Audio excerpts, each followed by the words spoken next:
if things are going wrong for you, or if they're going wrong in general, it's really straightforward to say that, well, there's something wrong with society, that would be social distress, or there's some physiological degeneration, there's something wrong with you physically, or everything is just corrupted, being itself is corrupt, which is a classic explanation, right? You hear that all the time. You think, well, people are suffering for one reason or another. Well, why?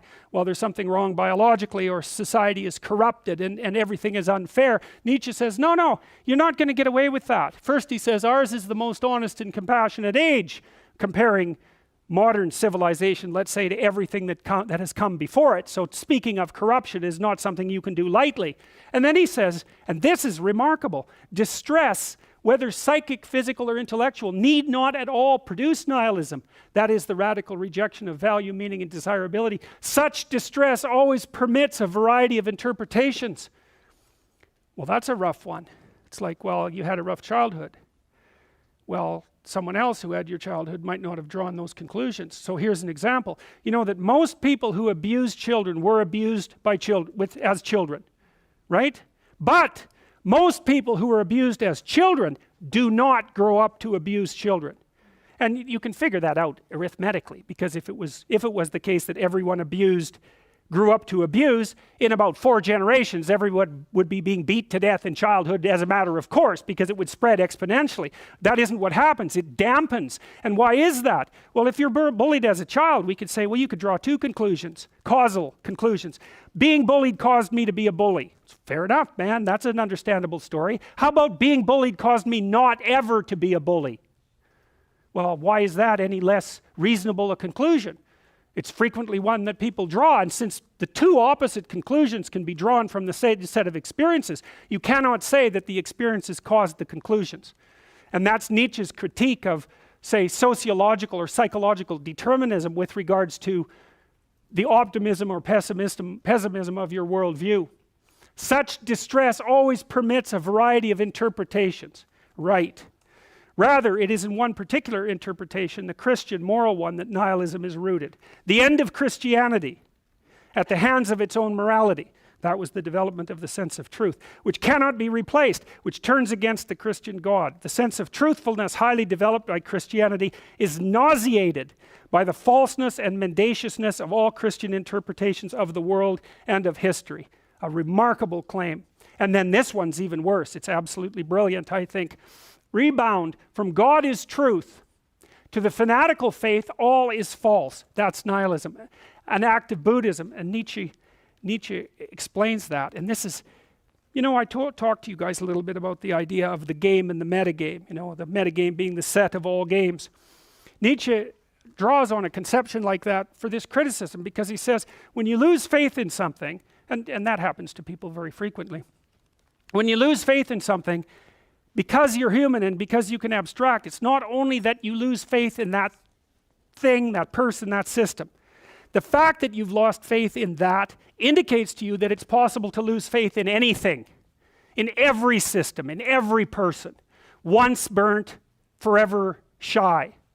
And that's nihilism. The fact that one thing can collapse on you can make you completely unwilling to manifest any faith in anything whatsoever. And that's the emergence of nihilism.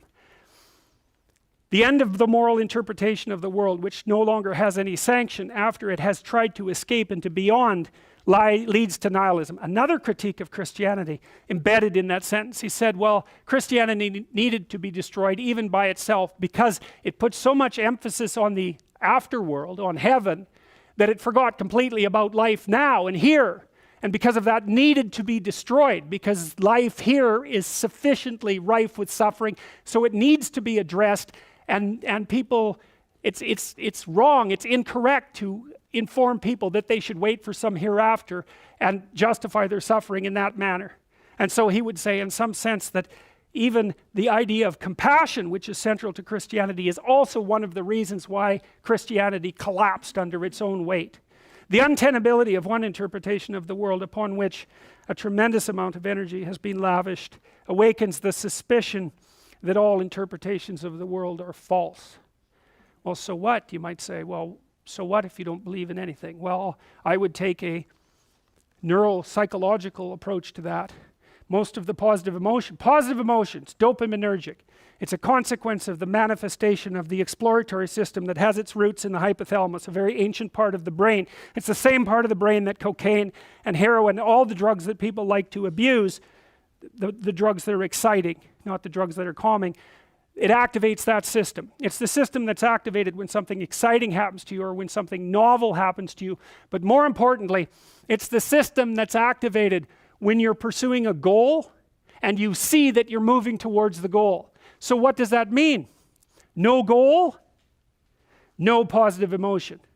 So you say, well, if you have nothing to believe in, if you have no value structure left, because a value structure says this is better than this, no value structure, no positive emotion. Well, and so what's the problem with that? It's easy to get rid of your positive emotion. That's not a problem because it's rather fragile and tenuous. Try getting rid of your negative emotion. Good luck. That is not going to happen. So what happens is that if your value system collapses, then all you're left with is negative emotion. And that is not a good thing. Well, so Nietzsche would say, well, why do people flee into the arms of totalitarians from the specter of nihilism? It's because totalitarian certainty, even though it involves slavery and the sacrifice of reason and intellect, totalitarian certainty might be preferable to nihilistic chaos. Well, it's a big problem. And he said, well, I'm telling the story of the next 200 years. It's like, well, ever since then, for the entire 20th century, we bounced between nihilism and totalitarianism with deaths on both sides, constant, and we're still doing exactly the same thing. We're having a conversation. I'm deciding I'm going to listen to you, right? That's different than how people generally communicate, because usually when they communicate, they're doing something like, okay, we're going to have a conversation, and I'm going to tell you why I'm right, and I'll win if you agree. Or maybe you're having a conversation where I don't know what you're trying to do. Maybe you're trying to impress the person you're talking to. So you're not listening to them at all. You're just thinking about what you're going to say next. Okay, so that's not this. This is, you might have something to tell me. And so I'm going to listen on the off chance that you'll tell me something that would really be useful for me to know.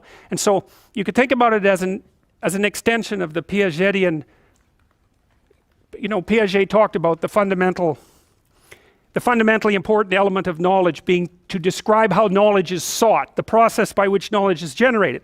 Well, if you agree with me and I find that out, I know nothing more than I knew before. I just know what I knew before. And maybe I'm happy about that because, it didn't get challenged. But I'm no smarter than I was before. But maybe you're different than me, and so while I'm listening to you, you'll tell me something I don't like. Maybe it's something I find contemptible or difficult, whatever. Maybe you'll tell me something I don't know, and then I won't be quite as stupid. And then maybe I won't run painfully into quite as many things.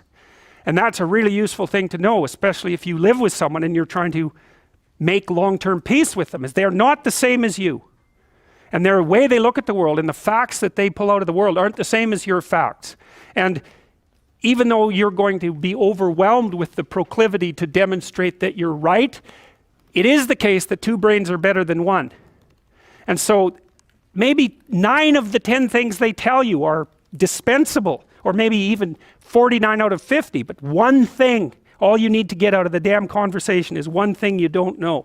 And one of the things that's very cool about a good psychotherapeutic session is that the whole conversation is like that.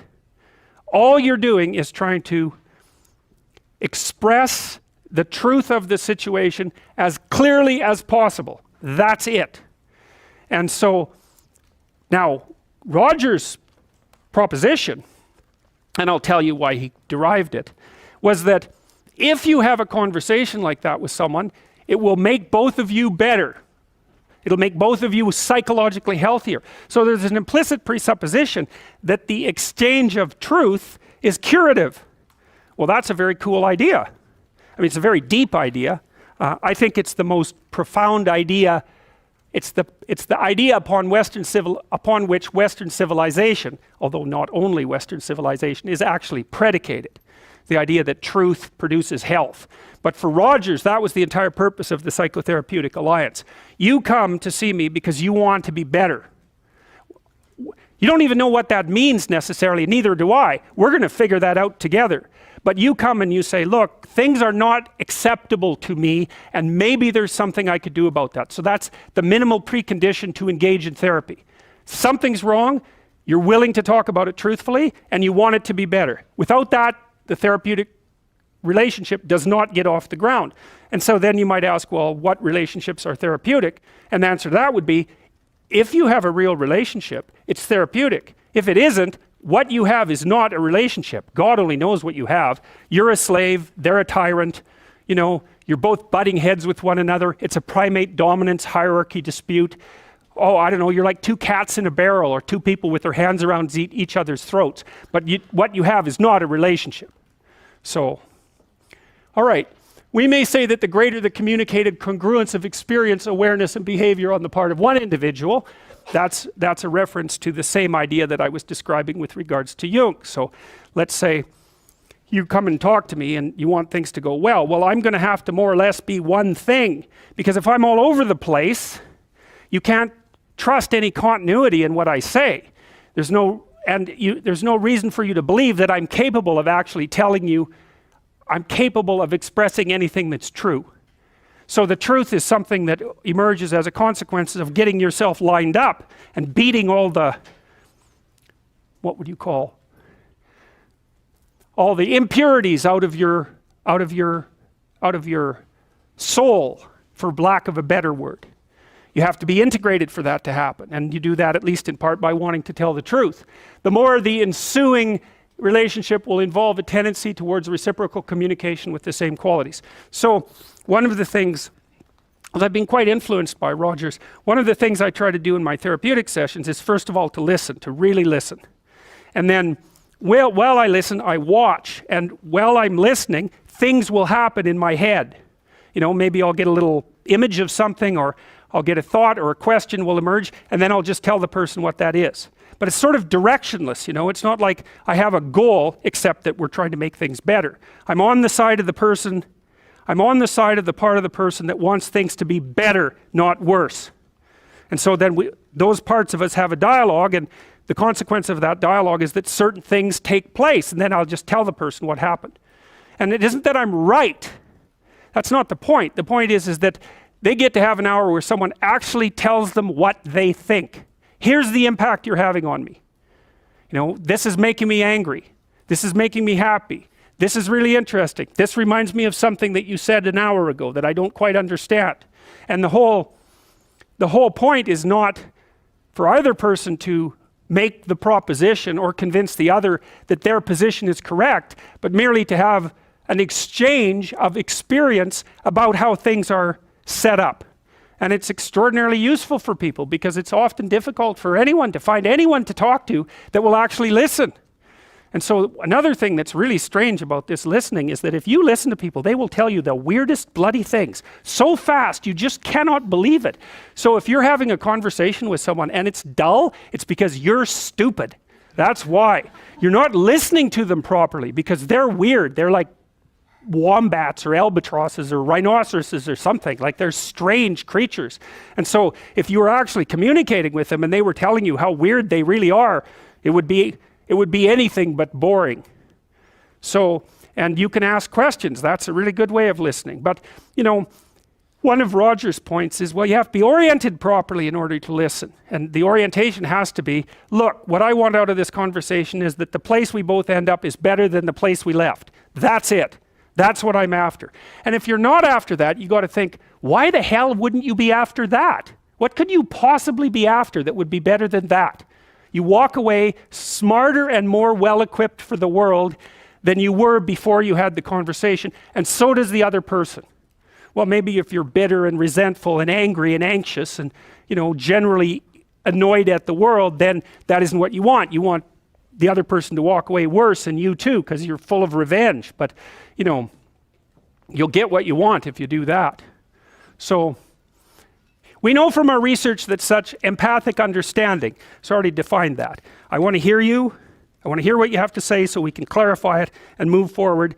I want to have your best interests in mind, and mine as well, but, you know, both at the same time. Your families too, if we can manage that. We're after making things better. We know from our research that such empathic understanding Understanding with a person, not about him, is such an effective approach that it can bring about major changes in personality. Some of you may be feeling that you listen well to people and that you have never seen such results. The chances are very great that you have not been listening in the manner that I've described. Fortunately, I can suggest a little experiment that you can do to test the quality of your understanding. The next time you get into an argument with your wife or your friend or a small group of friends, stop the discussion for a moment and, for an experiment, institute this rule. Each person can speak up for himself only after he has first restated the ideas and feelings of the previous speaker accurately. What accurately means is they have to agree with your restatement. Now that's an annoying thing to do, because if someone is talking to you and you disagree with them, the first thing you want to do is take their argument, make the stupidest possible thing out of it that you can, that's the straw man, and then demolish it. It's like, so then you can walk away feeling good about it, and you know, you primate dominated them really nicely. So, but that isn't what you do. You say, okay, well, I'm going to take what you told me, and maybe I'm even going to make your argument stronger than the one you made. That's useful if you're dealing with someone that you have to live with, because maybe they can't bloody well express themselves very well, but they have something to say. So you make their argument strong. All right, then you see what this would mean. It would mean that before presenting your own point of view, it would be necessary for you to really achieve the other speaker's frame of reference, to understand his thoughts and feelings so well that you could summarize them for him. Sounds simple, doesn't it? But if you'll try it, you'll find that it's the most difficult thing that you've ever done. I worked with this crazy psychologist. He used to put jokes on his multiple choice tests.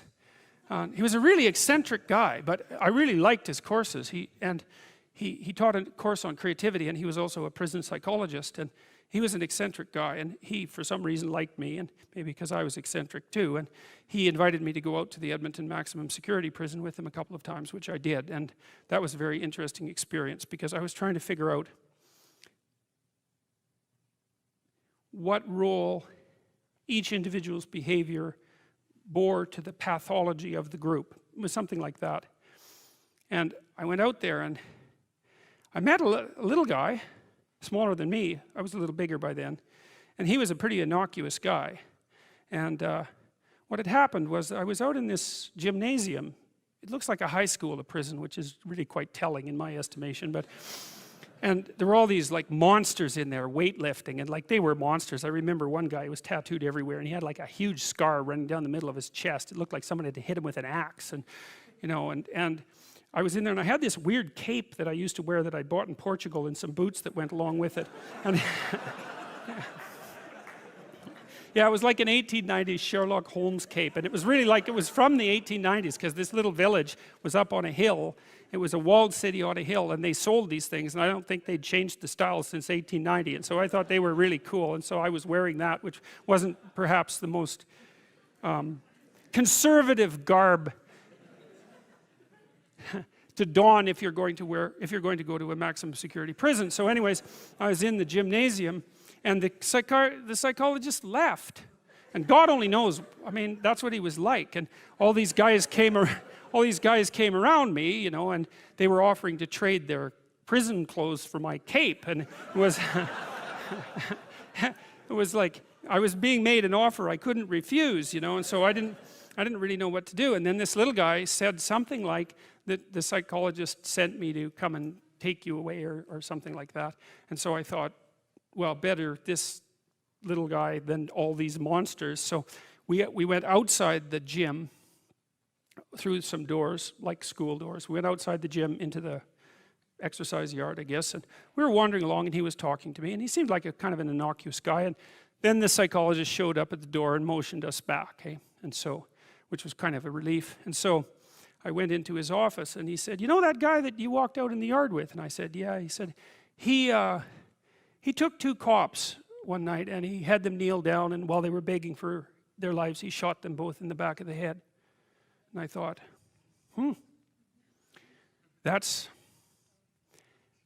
see, the thing that was so interesting was that he was so innocuous, right? Because what you'd hope is that someone like that would be very much unlike you, let's say, and certainly wouldn't be like someone innocuous that you'd met. What you'd want is that the guy would be like, you know, half werewolf and half vampire, so you could just tell right away that he was a cold-blooded killer. But no, he was this sort of ineffectual little guy who was certainly not ineffectual if you gave him a revolver and the upper hand. And so that made me think a lot about the relationship between being innocuous and being dangerous. And then another thing happened. I met another guy out there, and then a week or two later I heard that he and a friend of his had held another guy down and pulverized his left leg with a lead pipe, like just pulverized it. And the reason for that was that they thought that he was a snitch, and maybe he was. And that time I did something different. Instead of being shocked and horrified by that, although I certainly was, I thought, how in the world could you do that? Because I didn't think I could do that. Eh? I didn't think that, I thought that there was a qualitative distinction between me and those people. And so I spent about 2 weeks trying to see if I could figure out under what conditions I could do that. Like what kind of psychological transformation I would have to undergo to be able to do that. And so that was a meditative exercise, let's say. And it only took about 10 days for me to realize that not only could I do that, that it would be a hell of a lot easier than I thought it would be. And that's sort of where that wall between me and what Jung described as the shadow started to fall apart. And that also was very useful because I started to treat myself as a somewhat different entity, because I hadn't been aware up to that point, you know, because I thought I was a good guy. And there's no reason for me to think that, because you're not a good guy unless you've really made a bloody effort to be a good guy. You're just not. It's not easy. And so you're probably a moderately bad guy. And that's a long ways from being an absolutely horrible guy, but it's also a long ways from being a good guy. And so, but I had a little more respect for myself after that, because I also understood that there was a monstrous element to the human psyche that you needed to respect. And that was part of you, that you should regard yourself in some sense as a loaded weapon. It's very useful around children to regard yourself as a loaded weapon, because around children you are a loaded weapon. And the terrible experiences that many children have with their parents are testament to that.